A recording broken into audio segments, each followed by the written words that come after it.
joining us. So we have two amazing people that are joining us today.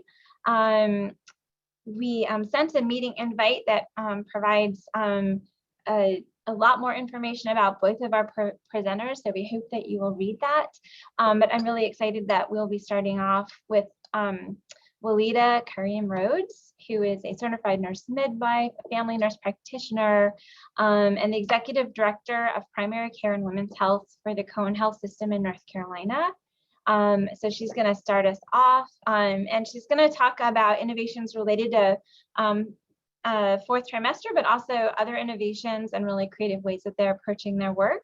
And then next we have a recorded session by Kelly Massengale, who is a PhD, MPH, and she is the director of research and evaluation at the Diaper Bank of North Carolina. So those are our two great folks for today. And with that, I am going to turn it over to Walida. All right, let me share my screen. So it's funny because I started with a conversation with all of my stuff is not on fourth trimester strategies, but I listed that on my title slides. So bear with me. So my name is Walida Karim-Rhoades. You guys can see my screen okay, correct? Yep, perfect. And let's see, I started my journey in Phoenix, Arizona. And as she stated, I actually started as a labor and delivery nurse. And I attended the University of Arizona, go Wildcats.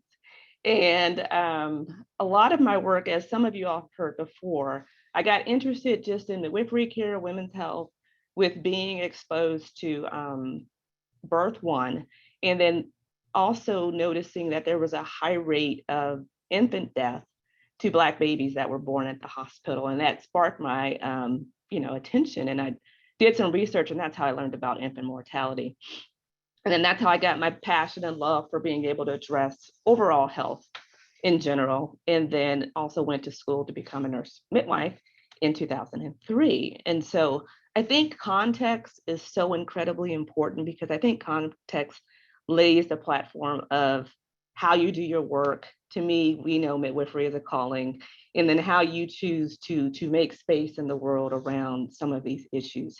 And let's see, I work at Cone Health. Cone Health is part of a multi-hospital system, but there's two hospitals where the births occur. You have the Women's and Children's Center at Moses Cone Hospital, that's in Greensboro, and then you have the Women's and Children's Center at Alamance Regional Medical Center. Now at the Greensboro Hospital, it's a 134-bed maternity and women's care hospital with approximately 6,000 births per year. Now that number may have gone down a little bit. I think we're shortly under that. We used to hit 6,000 a lot, but the birth rate has definitely gone down. And then Alamance Regional Medical Center, they're a 44-bed maternity and women's care, and they do approximately 1,200 births per year. Next slide here. All right, so a lot of my work when I started at Cone Health was within the Center for Women's Health Care. And I think it's really good to illustrate the practice and the dynamics of which help to birth a lot of the projects that you'll hear me talk about, because I think, again, context, who's providing the care makes a difference of what are some of the interventions that you all can do, or some of the strategies. And so I got the update on the numbers today, and I was like, wow, we're up to 23 advanced practice providers, which includes nurse midwives, nurse practitioners, physician assistants, and 16 physicians.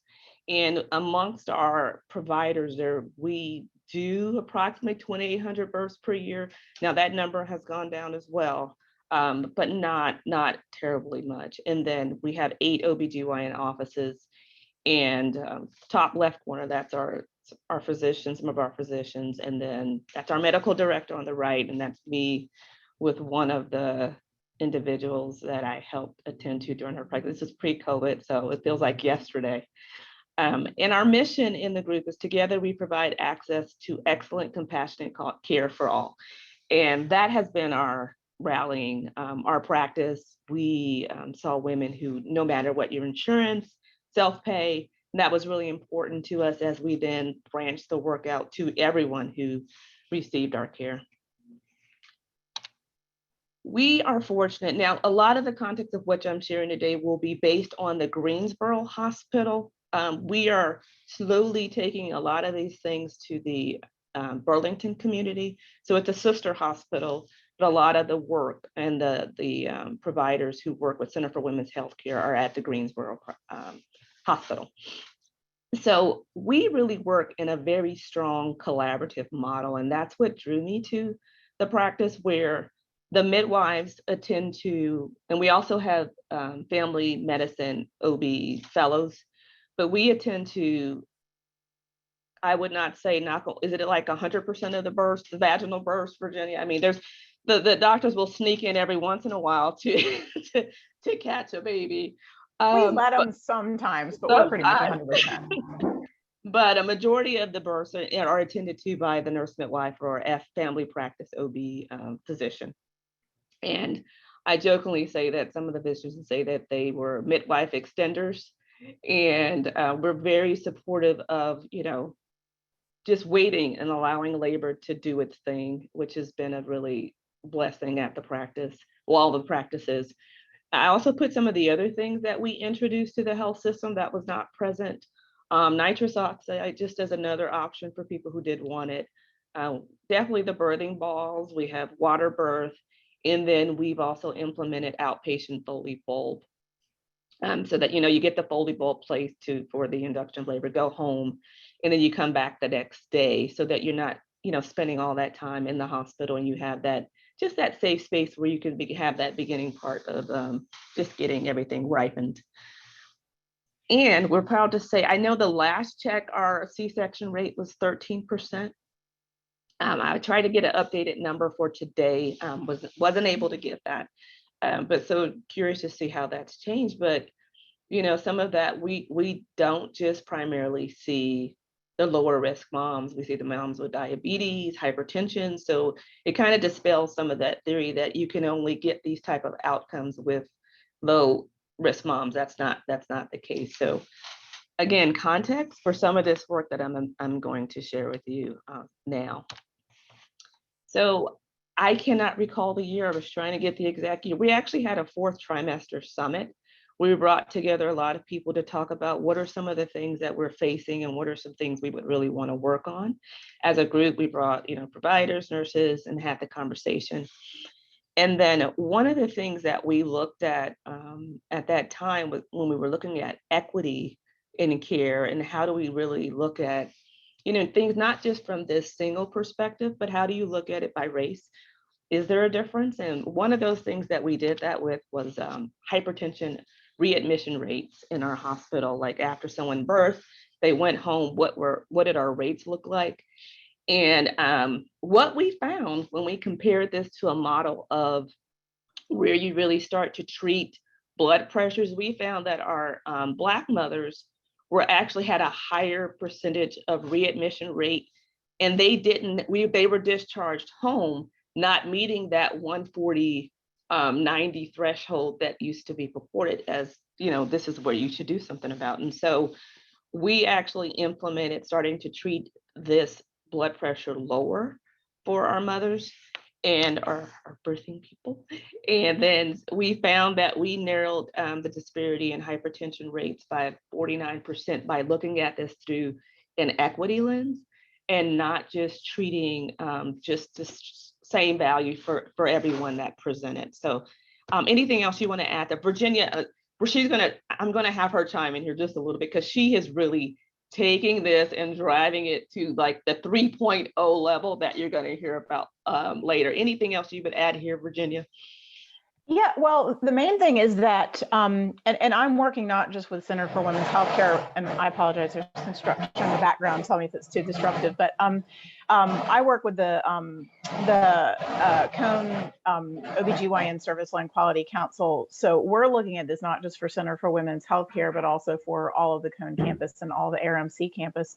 And I come also from the perspective of seeing a lot of information about our postpartum hypertension readmissions and how much room we have for improvement there. And so I've been working with a quality group to create best practice advisory and EPIC for any of you all that have EPIC. This is something where we have created a best practice advisory that is triggered by elevated blood pressures, and we get to set what we consider the elevated level, and we're using the 135 over 85 based on this data that Walida has presented. And this will trigger a reminder to the providers when a patient has had a couple of elevated blood pressures, along with orders already pre-filled for medications that are best and safe and easy and appropriate for lactation in the postpartum period. Because we also see some providers, doing the right thing and treating a blood pressure, but under treating it, or not using an ideal medication, or using a 3-time-a-day medication, or maybe something that might not be great to put somebody on who's breastfeeding. So we're really just trying to use our EMR to help take the load off and help our providers, more easily recognized women who have persistently elevated blood pressures and who are at risk for, of course, the exposure to these elevated blood pressures and the increased risk of morbidity and mortality associated with those, but also, at a high risk for readmission and the financial implications of that. So trying to just get EMR to work for us. And you're muted, Walida. Thank you. So the other piece that we have introduced is the home monitoring with baby scripts. And so that's where you get a blood pressure cuff that we have integrated with our EMR, so that it uploads the blood pressure into the system so that you can see it.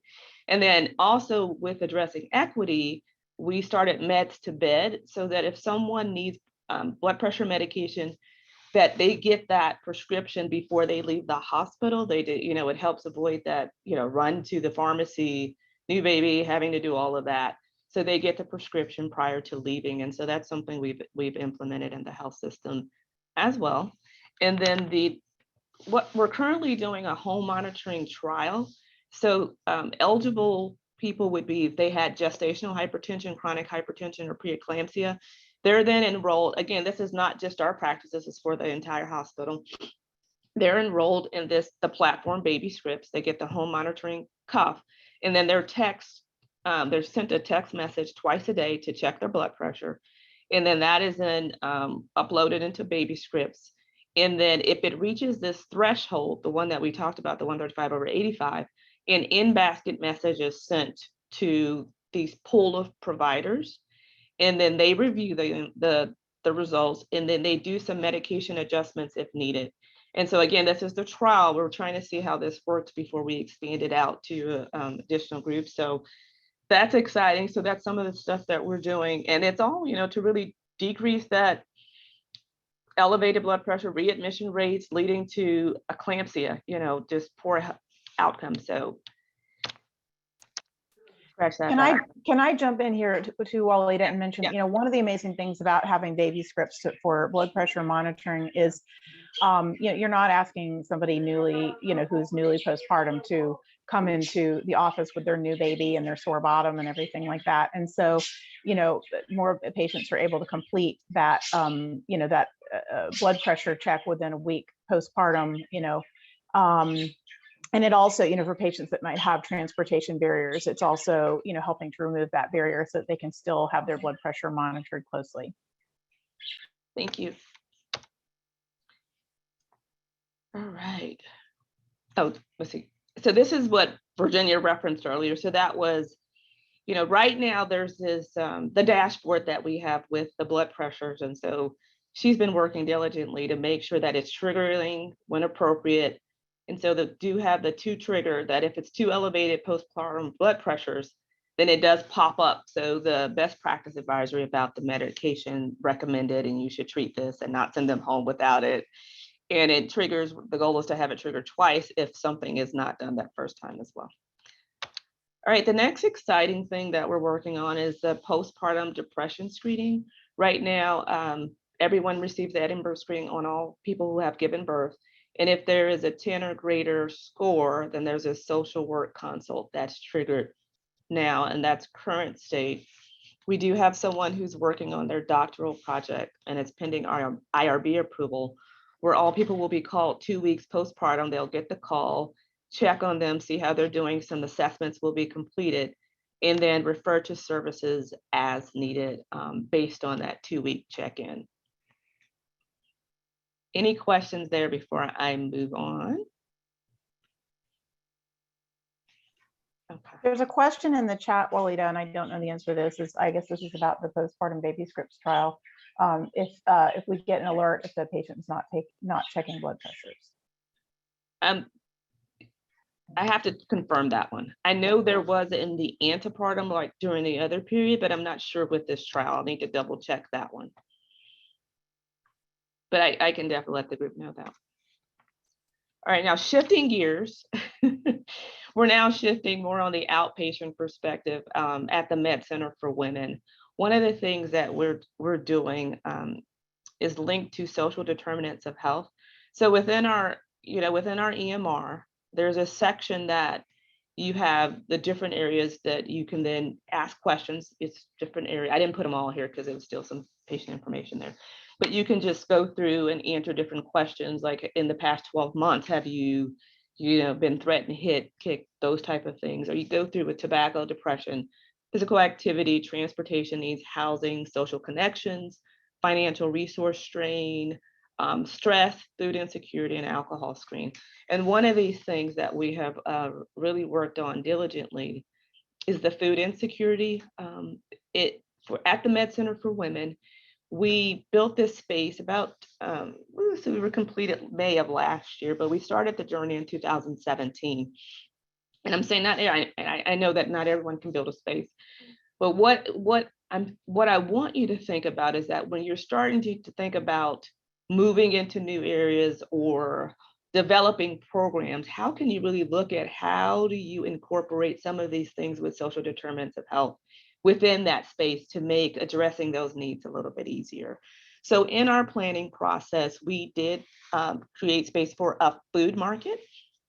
So within the food market, if you notice during the visit and you check off food insecurity, we actually send a referral within our EMR and it goes to this department. Right now, we're still walking over, but once it's final, it will reach her on the computer. And then you can tailor which prescription, if you want a high iron, if you want gestational diabetes type, targeted, then you could put that in the notes. But individuals can come to the food market and it's a shopping experience. We call it a market. We didn't want to call it a food pantry to get away from the stigma associated with food insecurities. So it's called a food market. There's actual shopping carts within there, and things are labeled based on health needs. And the individual will see on the bottom left, Jamila Pender, she has been absolutely wonderful. She just got a promotion to a new area. We're very excited for her, but we are going to miss her in this area.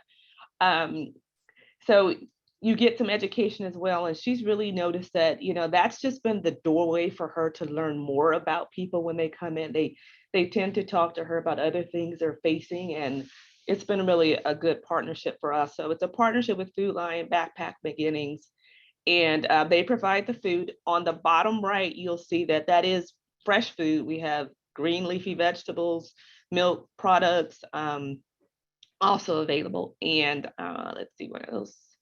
I'm trying to see if there's anything of note on there. We also started putting diapers and other things, toothbrush, things of just daily needs in there that once it became identified as a need in the space. I'm going to shift gears again. So we're going to go to a different area. The last thing I want to cover is that we just recently introduced our Cone Health Medical Group Heart Care Cardio Obstetric Service. And I didn't realize that it's not as widespread across the United States. So we're really excited about this. We launched it in May 13 of this year, and it's also located at the Med Center for Women. And so our providers, Dr. Cardi Taub, she has been a big advocate and just carry this with the torch and everything. She's very strong with advocating for this work.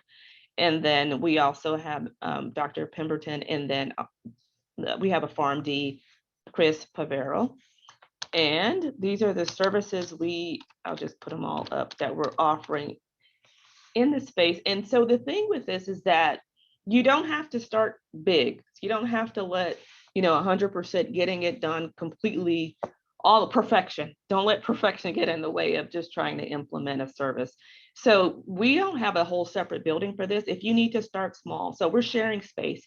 So they actually come to the Med Center for Women twice a month now, and it's a special dedicated time where they're doing just that timeshare space, and they set up for the cardiovascular visits. And so in the preconception visits, it's basically looking at pregnancy risk, medication safety, any need for pre-pregnancy interventions, just to optimize cardiac status. And I'll show you who you would refer, or who we refer for these services. Also in pregnancy care, looking at chronic cardiovascular diseases, you can have them have appointments there within this space to address those, develop a plan with you. And then postpartum care, really looking at creating that transitional care after the baby is born, because as we know, more information is coming out about this, that there's that, the issues that can still be caused even months down the line for people who have had preeclampsia or high blood pressures throughout pregnancy, that creates some, what they call modeling within the blood vessels, which can lead to long-term impact. And so we're trying to get in that way in between so that we improve the health of that individual for life, and not just, the baby's born, nothing else happens, but connect them to that care in between, and then for the duration. In addition to that, they'll provide nutritional counseling, pharmacist visits to look at medication if medication is involved, mental health care, recognizing that that's involved with a lot of things that we do, that we need to take attention to that. And then a health navigation team with the social work collaboration to work within this cardio obstetric space. So excited about that as well. And then these are just some of the individuals that has been sent out of who you would refer for services. Dr. Taub helped develop this, and we're getting it out to our primary care providers and our OB providers as well. So things like if they have a history of coronary artery disease, palpitations in pregnancy, diabetes, advanced maternal age, polycystic ovarian syndrome, prosthetic valves, some of those arrhythmias that sometimes we see. So just keeping that up for a little bit. And that was my last slide. Any questions? I'm gonna stop sharing and pause there. I know I felt like I just ran through that pretty quickly, but it is 12:30, so that's pretty good time. So yeah, I can read out the shout outs from the chat, which are, this is amazing. We love this. This is great. I, as someone whose heart is in preconception health, I love this. I think that's particularly innovative to be talking to people before pregnancy. That makes me really excited. So what questions do other folks have out there? I'll jump in. Walida, and to your team, outstanding. I mean, I know that this did not happen overnight, and it is a tribute to many, many people and just time and effort, but this is outstanding. I wish that we could figure out how to replicate this across the board. If you can think back, how early did you bring in the non-maternity aspect of this? Like, when did y'all, the other medical specialists, obviously you were already collaborating with them, but when you were, this was a big part of our discussion at the OBGYN annual meeting, was how do we focus on cardiovascular disease, and how do we integrate with our colleagues that are providing all of that postpartum care that we need, to occur. It's not enough to have 12 months of postpartum coverage. We need to use it, right? Yeah. So I think it's the piece of stepping back and having a different lens and thinking of the health across the continuum. I think sometimes we get kind of locked in the silo of it, of we're providing this care and not looking at, there are so many aspects of this person's health that we need to look at, that's not just isolated in that 9 months, and that impact across the long term. And so it's all about really thinking collaboratively and strategically, and looking at, okay, how do we pull it and start having the conversations? You'll be surprised to see how willing other people are wanting to work with you. And they'll jump to it and they're like, oh yeah, that makes sense. I think it's just something we haven't thought about because we think in silo. We tend to think that way versus expanding our view of how do we really deliver care in a way that's meaningful for the person that we're giving it to. So I think it's that shift. You're great.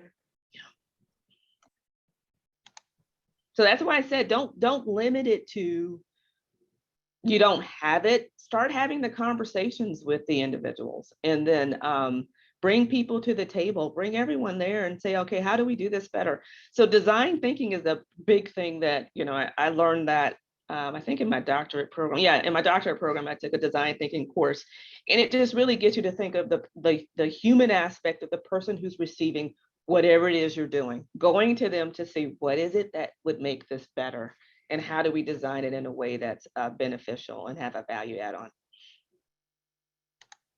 Yeah. With that, you guys are doing, oh, sorry. Go ahead. You guys are doing so much. I just love how comprehensive everything is. And I feel like every center needs all of this, but have you found that there's kind of one piece of this that you feel like would be a good place to start based on feedback that you've gotten from providers or patients or outcomes that you feel like has just really, you kind of got a lot of bang for your buck, so to speak? I mean, if you don't have integrated behavioral health, start there. And because I'm realizing not everyone has that in their different areas. Like, the integrated behavioral health makes a difference. I can definitely see the food piece has been a big thing that, surprisingly has really done well fast. And it didn't require us to have the lift. So you have community partners. So thinking again that you don't have to do everything and you don't have to fund everything. How do you leverage what's happening in the community already to bring that service to you in a collaborative way? And it takes that shift too. I think we get caught up in, oh, I have to pay for this. No, find someone who will provide that for you and then incorporate it into what you're doing. Thank you. That's really helpful. Yeah. It's great advice.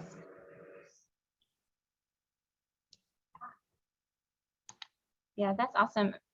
Well, thank you so much. I want to also just uplift the design thinking and co-design. That's what we've been trying to do with some of our fourth trimester work. And I just think it's fun and it gets something that is just, that really works. So thank you so much. Awesome work. Stay well so you can keep doing all of that. And awesome. So we have one more presentation, and this one, Kelly, Dr. Massengale kindly recorded this for us. So Suzanne, I'm gonna let you play the video. And it's about 16 minutes, so that should give us time for a few questions and wrap up. Hi, I'm Dr. Kelly Massengale, and I am the Director of Research and Evaluation at the Diaper. The sound just stopped, Suzanne.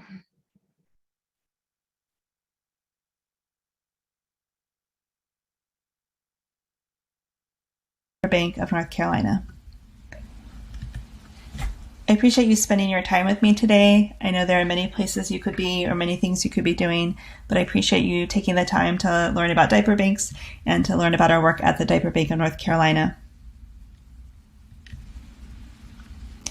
Children born into poverty or whose families experience poverty during their childhoods are at a risk for a range of negative health outcomes as a result. We know from research that poverty affects brain development even in infants. One component of poverty in childhood is diaper need.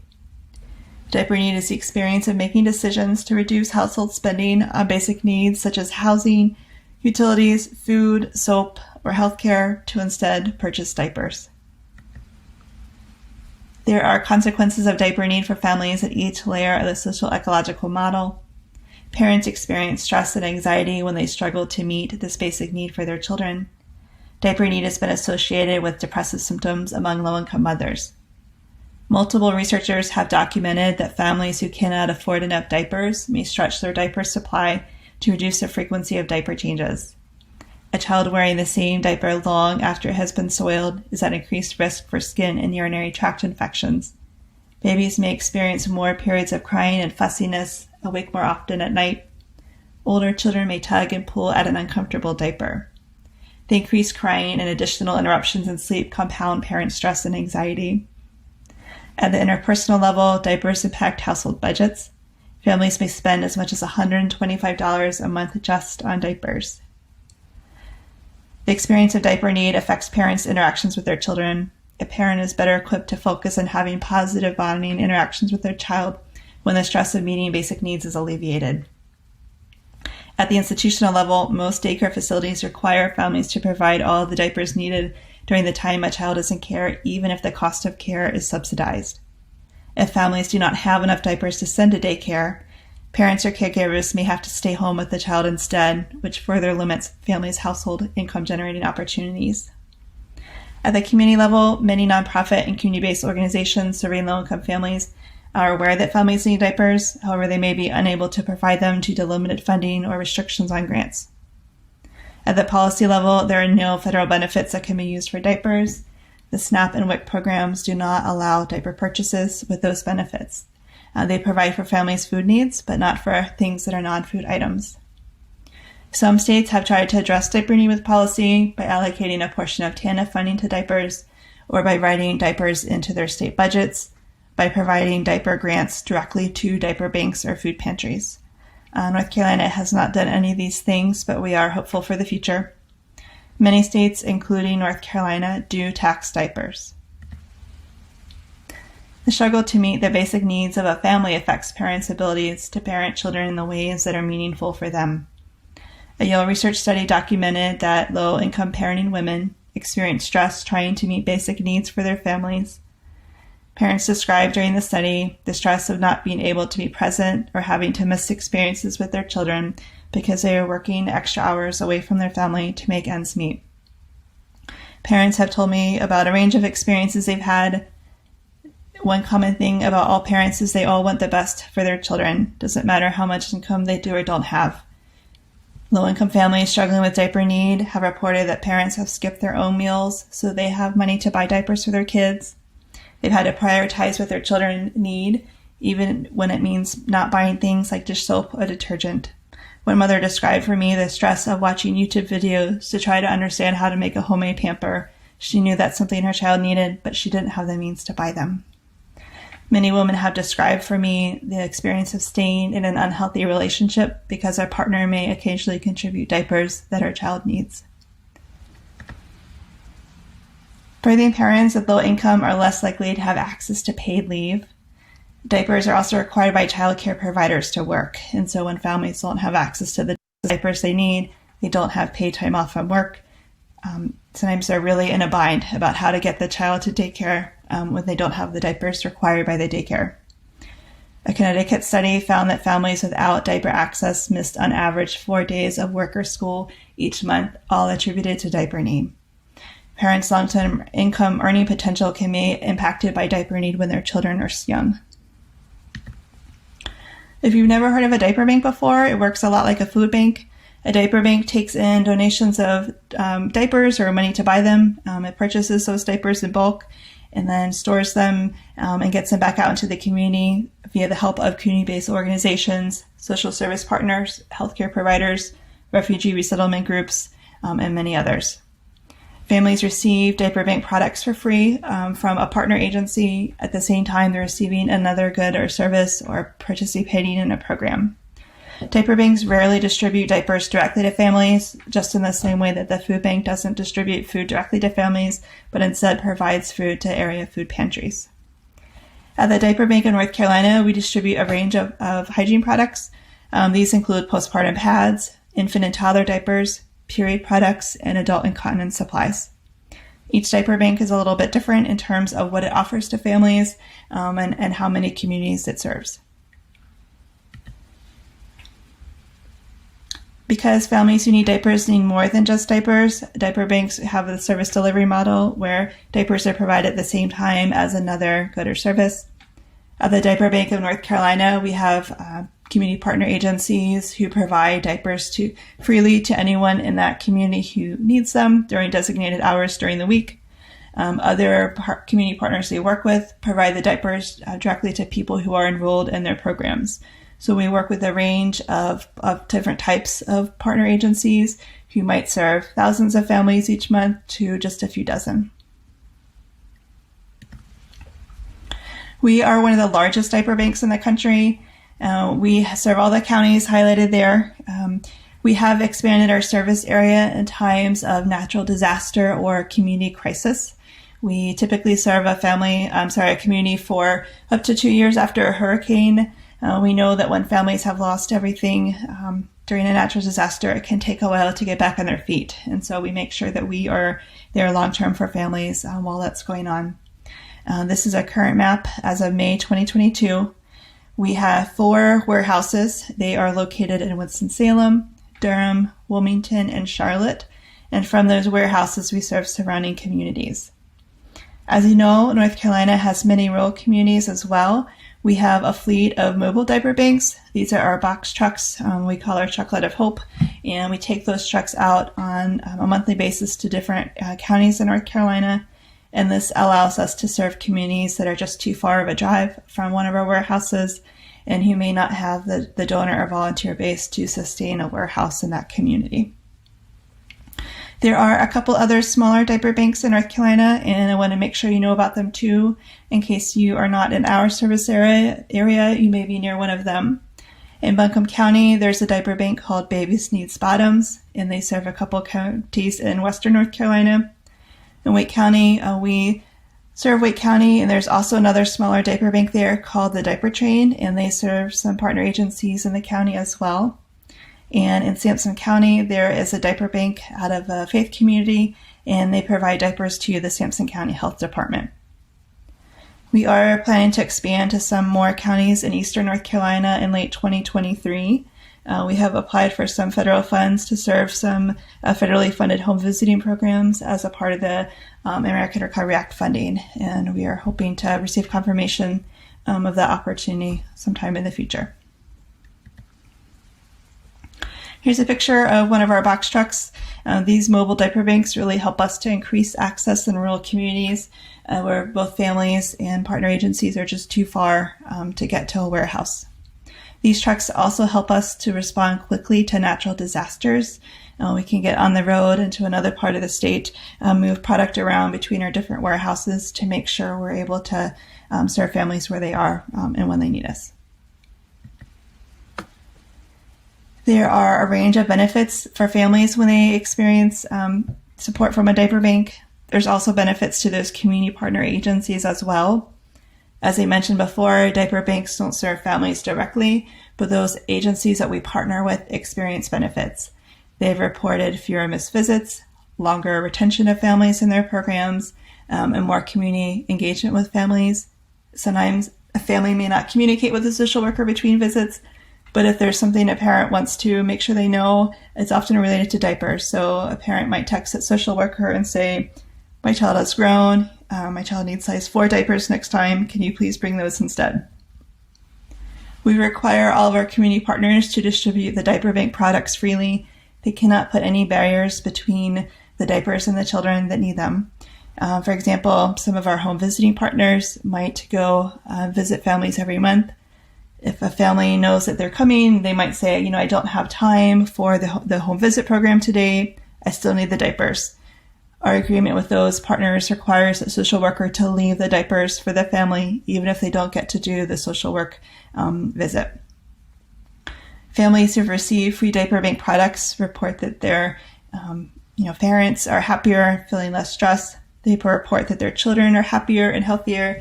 They reported less diaper rash for their kids. Families are able to spend more income on other basic needs. Kids can go to daycare, and grown-ups can go to work and school.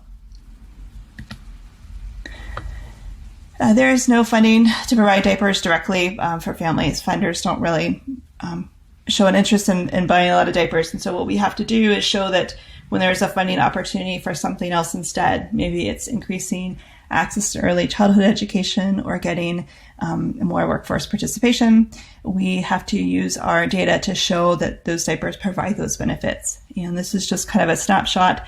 Every year we provide our partner agencies with an overview of the outcomes that families have experienced through our partnership.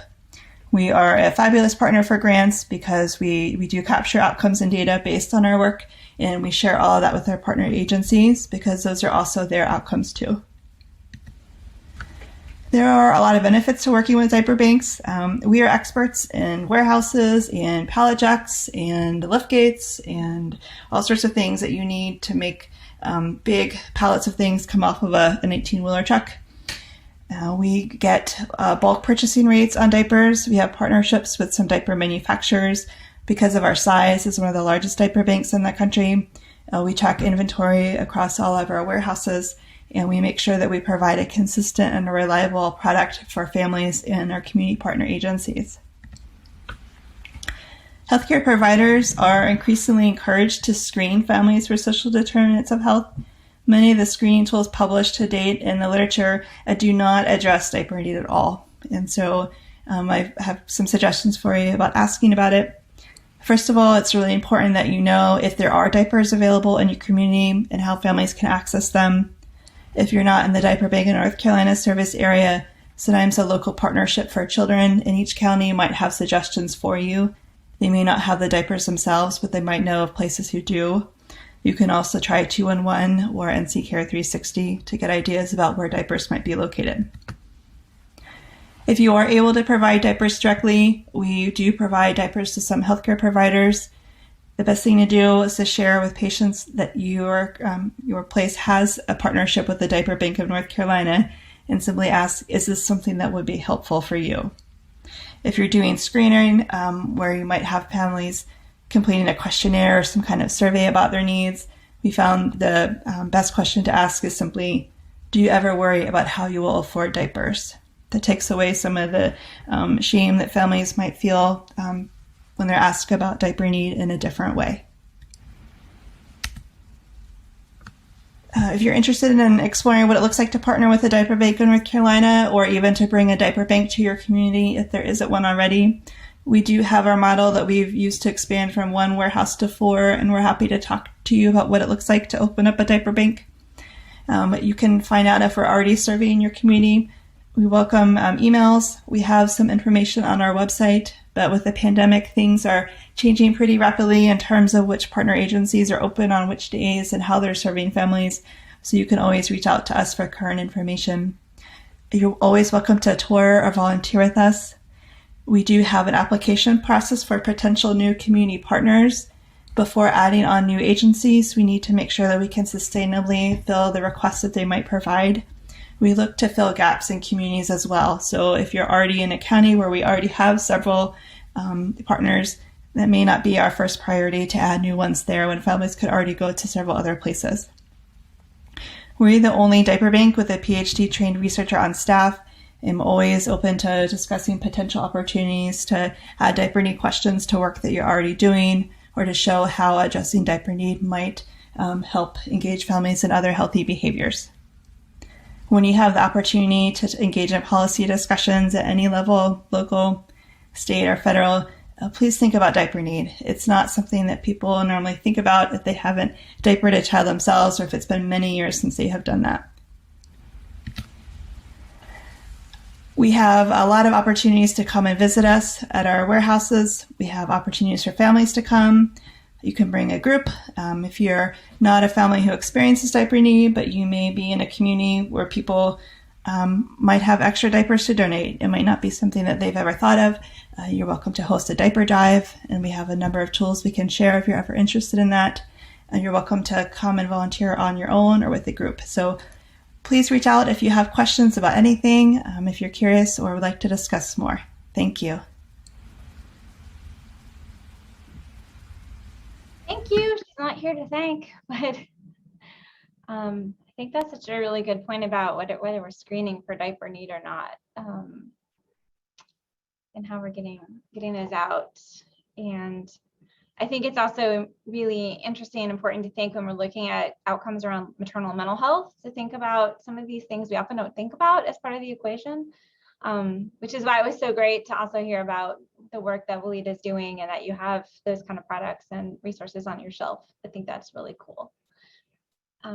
Can't answer any questions directly, but if anyone has any comments or questions, we can get that to that team, or any just thoughts or reflections, or any of you giving out diapers or have any thoughts about that.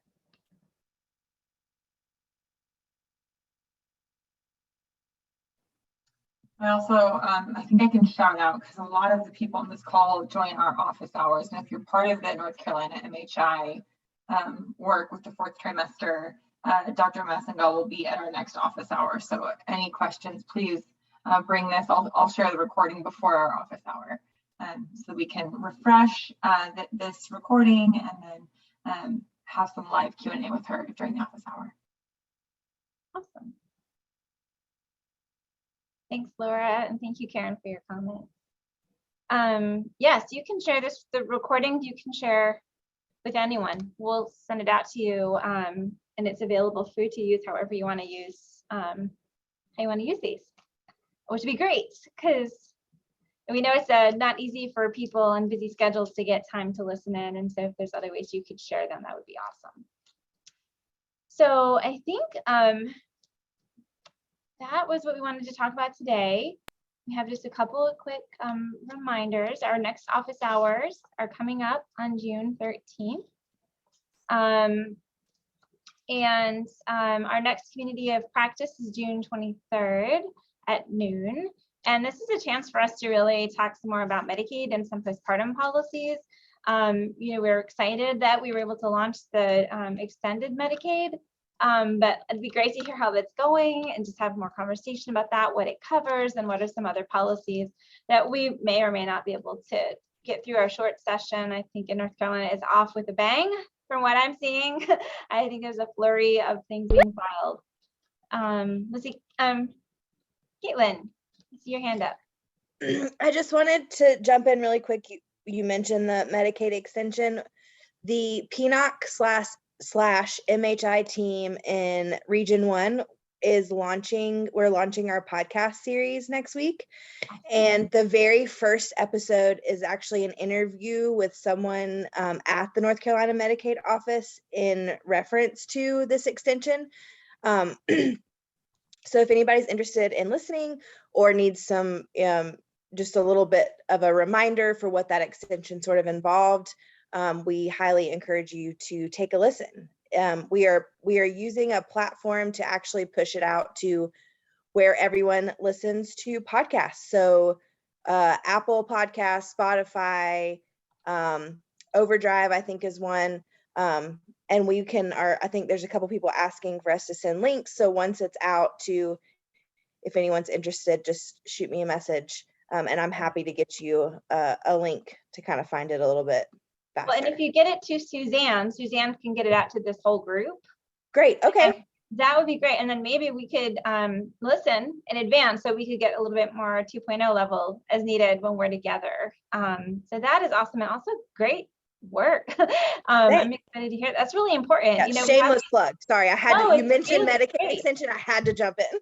Yes, I'm so glad you did. I mean, this is such an important opportunity, but it only works as well as people know about it and they access it, and providers know it's there and are willing to make the efforts to connect people with it. So that is awesome. Would definitely want to listen and share. And then we'll have some more conversation. And like I said, we'll hear from Moms Rising about any of the policy work they're working on in North Carolina or where they might see some openings. Next slide. So we at the 4th Trimester Project tried something new. We had some funding from the Coleman Family Foundation, and we've been hearing that people really want videos. So we launched our first video. We learned a lot. We worked with a group called Passionista. They are phenomenal. It's in English and Spanish. And we also learned a lot as a team about how to you script a video and how long is it and how. So I think this is also kind of, it's our first of what will be a series of using some different modalities of sharing information. And that's great feedback we've had from you and others. So if you want to watch it and share it, we would love for you to do that. And we are going to continue doing more videos. So I think that's that. Follow us on social. Any other announcements that people would like to share? Anything you're excited about or anything you're concerned about with our last minute? Vilma has one. We want to in the chat. Yeah, no, when in mentioning that, another shameless plug, right? AHEC is partnering with North Carolina Medicaid on a series of webinars to educate our providers on basically access to care, anything related to, how do we improve the care and the timing of care. So it's this evening at 5:30. I'll get the link to Suzanne so that we can send that out. But that should cover presumptive eligibility, applying for Medicaid, 12-month extension, access to care barriers at the provider practice setting. So it will be recorded if you can't make it. I know it's really short notice, but. Yeah, I would definitely like to watch that. Would it be possible to also share that recording link with Suzanne? And then she can kind of help us keep these resources organized for the group. Sure, I'll reach out to Carol at AHEC. Fabulous, because I really, really want to listen to that. And I'd like some students to listen to it. And then also, thank you, Rebecca. Did you want to talk about that one? We just got this update yesterday evening, but Dr. Charlene Wong, who's our Assistant Secretary for Children and Families over the new Division of Family and Child Wellbeing. That's probably wrong. I'm still getting used to these new division names, but it's going to be focused on this infant formula shortage we're experiencing in North Carolina. So that is from, I believe noon to 1. And it will be recorded, but I do have the Zoom link, so I can send this to Suzanne and she can send it out or sign up and be able to receive that recording when it's available. Awesome. Thank you I'm glad you all are leaning into that in our state. It's really crazy. Crazy what we're talking about, y'all. Feeding and diapering babies in America. Good and Lord. And providing health coverage for new moms. At least we're doing it. Okay, take a deep breath together. Thank you for all those announcements. We will follow up and just send good energy, right, Karen? Send good energy to everyone. And hopefully you will use your long weekend to relax and find joy and not work. We will see you all for our office hours. Take really good care, everybody. We'll see you soon. Don't forget to do our evaluation, please. Right, don't forget the evaluation. Rebecca's our project officer. She wants us to do the evaluation. Okay, thanks everyone. Take Bye, care, everybody. Thank you again, Thank Walida. you. You were amazing. Yes, this was great, Thank you. y'all. Bye, y'all. Bye, everyone.